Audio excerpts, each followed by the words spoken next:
Page 31, Brahms Lullaby. They talk about contrast in music. Contrast in music, especially classical music, is incredibly important. We like contrast, different kinds of contrast. It could be fast and slow. It could be loud and soft. It could be happy and sad. Just contrast to something that's different. Who knows what it is? We're talking about it here. I don't know that this is a good piece for contrast, but okay, whatever. At the beginning of this, they got largo, that tells you means slowly, and it is, largo is very slowly. Largo is like what we've been doing pretty much, for the most part. They have eighth notes and quarter notes and the counting. You know, right there at the beginning, you got a pickup measure with 2 eighth notes. So it would be ready and go and. Or if I do a 1, 2, 3, 1 and 2 and 3 and, I'd come in on 3 and. 1 and 2 and 3 and 1 and 2 and 3 and 1 and. So count this out carefully, one hand at a time if you have to. Right hand gets the melody, and again, make sure you're holding the notes down the correct length. Play the rests. Then the left hand at the beginning, the couple of measures there, you have 2 quarter notes and a rest to make sure you're quiet during the rest. So it's 1 and 2 and rest and 1 and 2 and. The idea is they want those eighth notes to be by themselves. So this here. 1 and 2 and 3 and 1 and 2 and 3 and 1 and 2 and 3 and. They want the eighth notes to be by themselves for the most part, but if you look at the second measure, second line, they're not by themselves because you have a dotted half note in the left hand.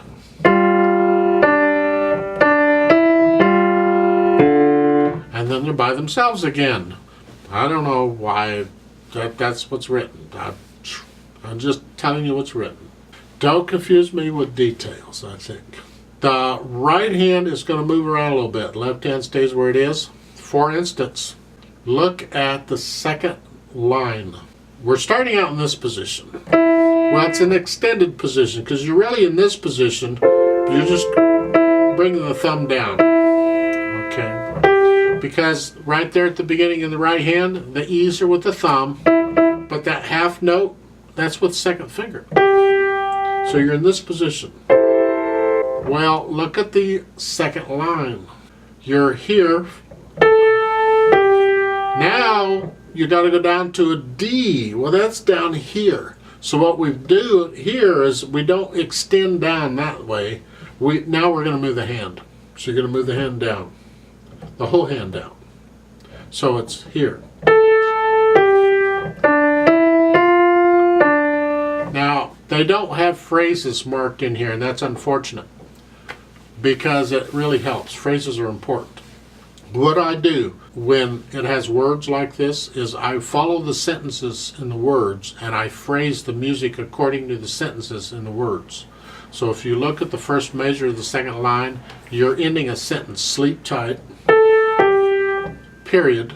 That's the end of a sentence, it's the end of a phrase, and then close your eyes starts a new sentence. So what I can do, and it's nice because I got to move the hand, is I lift the hand up and put it back down between the phrases so I get silence. Well, that's great because I got to move the hand. I need the silence to move the hand. It works out wonderfully, so it's here. I'm going to stay down here for a while. Left hand stays where it is. Don't confuse the left hand. Left hand is doing just fine. It's happy right down there. Sometimes the thumb in the left hand's got to come up. Other than that, the left hand's great. But the right hand is what we're talking about. Now we're down here. Well, look at the third measure of the second line. On those eighth notes, now it's here. Second finger on the F. And then little finger on the B. Right? No. Follow. Second line, third measure. I'm starting with those eighth notes. It's a D, F.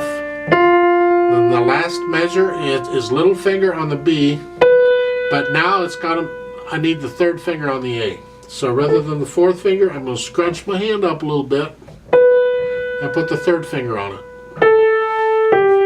Because that puts me in position for what's coming up. And that's important. So you may have to practice the right hand to get your fingers in the right keys. And the third line in the right hand, you're here. But for those eighth notes, they're down here. I recommend you just stretch the hand out. Hopefully you can play an octave. An octave is two keys with the same name, like two C's, because they're 8 notes apart. Oct mean 8. They're 8 notes apart. It's an octave. Hopefully you can stretch an octave. It's kind of important that you can. If you can, do it that way. So on the third line, I'm playing the C. While I'm holding it down, I can reach down to the low C. Now it's between phrases. If you look at the words, you got another period. So you want a little break, so you're going to lift up and down here. So you don't really have to go down. In some cases you got to connect the note. Here you don't have to connect the note. So you can lift up and go down. But if you can learn to feel the octave, you can just know what it feels like. You don't have to look down at the keyboard for this. Even though you're going to lift up, you're in position. You're in that octave position. Now stay in that position, because after those two eighth notes, you got to go back up to the C. And those you connect. So after you play the C, you can clap your hand back into the F position. So to do the first two measures of the third line, it's here, then I lift up, connect, and then claps there. Now, on the third measure, they got a little watch there. Watch the fingering. You're here. They want the little finger here. You're going to crunch your hand up.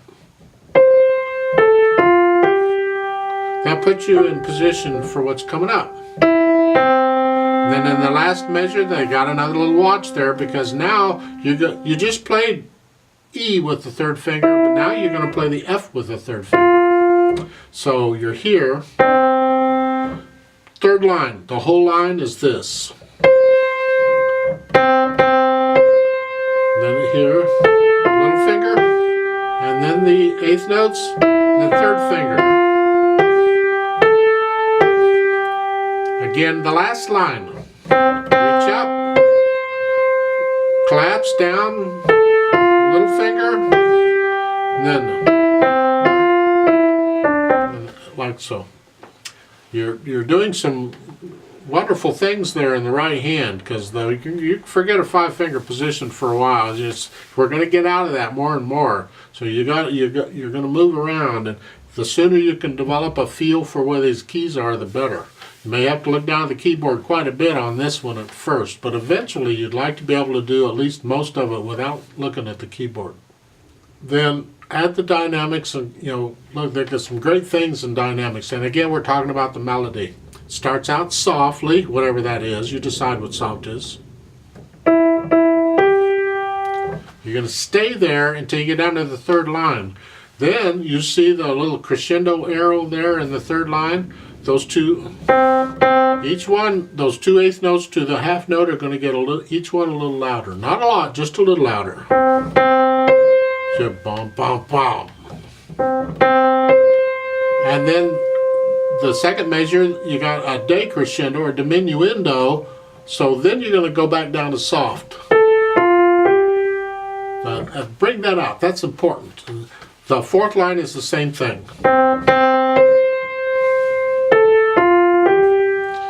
Then at the end, the last two measures, you have an RIT, retardando, means gradually slow down. So you're here. 1, 2, 3, 1. Just slow down. Anyway, let's try it out and see what happens. Play it with me one hand at a time if you have to for a while till you get it. I'm going to give us 2 counts because there is a pickup beat. So you're starting out with the right hand here.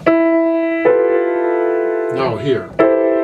Because you want a second finger on the G in this next measure. And the left hand is here. Okay. Ready and go, and.